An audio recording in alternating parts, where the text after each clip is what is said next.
कर्जमाफी दुष्काळ कर्जमाफी प्रति हेक्टर 50,000 प्रति हेक्टर 50,000 ओला दुष्काळ ओला दुष्काळ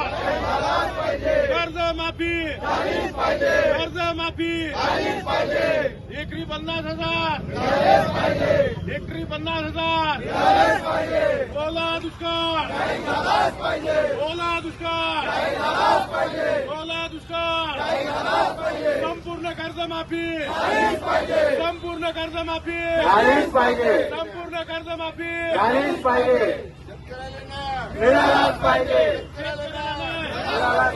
शेतकऱ्याला नाही। आज संपूर्ण महाराष्ट्रामध्ये पक्षप्रमुखांनी शेतकऱ्यासाठी एक आंदोलन पुकारलं। हुंबार्ड त्या आंदोलनाचं नाव आहे आणि शेतकऱ्याला सरसकट कर्जमाफी द्यावी आणि ओला दुष्काळ घोषित करावा ह्यासाठी पक्षप्रमुखांनी आज संपूर्ण राज्यभर हे आंदोलन पुकारलं आणि संपूर्ण राज्यभराला ह्या आंदोलनाला सुरुवात झालेली आहे। देवेंद्रजी विधानसभेच्या प्रचाराच्या दरम्यान देवेंद्रजींनी घोषणा केली होती की आम्ही शेतकऱ्याला सरसकट कर्जमाफी करू, परंतु 1 वर्षाचा कार्यकाल जवळपास पूर्ण होत आहे तरी अद्यापर्यंत शेतकऱ्याला कर्जमाफी दिली नाही आणि महाराष्ट्रामध्ये अत्यंत दुष्काळ झाला, अत्यंत पाऊस आला, पावसामुळे पिकाची संपूर्ण नासाडी झाली, शेतकऱ्याचे जमिना खळून गेल्या। अशा परिस्थितीमध्ये ओला दुष्काळ करायला पाहिजे तर देवेंद्रजी सांगतात ओला दुष्काळ करण्याची कुठे अशी कायद्यात तरतूदच नाही। जेव्हा विरोधात होते तेव्हा ओला दुष्काळ मागायचा, जेव्हा विरोधात होते तेव्हा कर्जमाफी मागायची। आमचे मुख्यमंत्री होते उद्धव साहेब, जेव्हा शपथविधी घेतल्यानंतर शेतकऱ्याला 2 लाखापर्यंत सरसकट कर्जमाफी दिली 15 दिवसाच्या आत, परंतु 1 वर्ष उलटूनसुद्धा देवेंद्रजींनी अद्यापर्यंतही दिलेला शब्द पाळला नाही। म्हणून आज महाराष्ट्रात शेतकऱ्याच्या वतीनं शिवसेनेच्या वतीनं कर्जमाफीसाठी सरसकट कर्जमाफीसाठी आणि ओला दुष्काळासाठी हे धरणे आंदोलन आज पक्षप्रमुखांनी हाती घेतलं।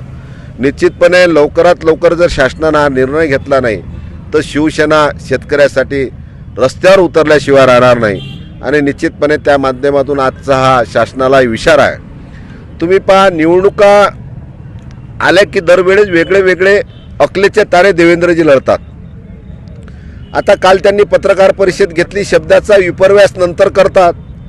काल त्यांनी पत्रकार परिषदेमध्ये मुख्यमंत्र्यांनी सांगितले की आम्ही करोडो शेतकऱ्यांना 18.5 लाखपर्यंत 18,500पर्यंत मदत करू, पण किती मदत, किती हेक्टरपर्यंत, 1 हेक्टर का 2 हेक्टर का 3 हेक्टर का संपूर्ण सातबाऱ्यावर जेवढा शेतकऱ्याची जमीन असेल तेवढी आम्ही मदत करू।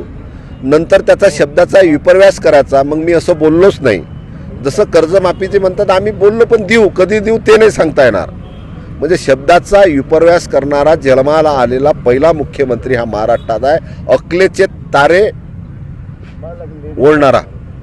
तुम्ही पहा, विधानसभेच्या निवडणुकीच्या वेळेस हिंदू मुस्लिम फक्त चालायचं।